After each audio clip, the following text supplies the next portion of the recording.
Top 7 at 7 with Sydney Stallworth. We are staying on top of a number of major stories for you tonight. Here is your Top 7 at 7. The Fulton County Jail is getting a makeover. Commissioners unanimously approved a $1.36 billion funding plan today. The jail has long been plagued by issues and controversy.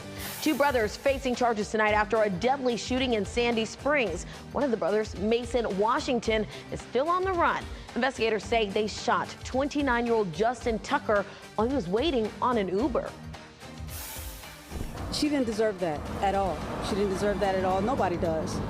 A woman killed in a DeKalb County shooting spree was a Homeland Security employee.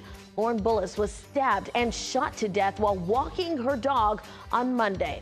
Olulukutan Adon Abel is a suspect in her death. It is tax day, the federal deadline for state and income tax returns. Experts advise using electronic filing for last-minute submissions. You can also request a 6-month extension. And a Georgia railroad winning an eminent domain case against property owners in Sparta. The Court of Appeal upheld a lower court's decision today. Property owners plan to appeal to the state Supreme Court. And Sonny Perdue retiring as Chancellor of the University System of Georgia. The former governor made the announcement today. We're told Perdue will continue to serve until a successor is named.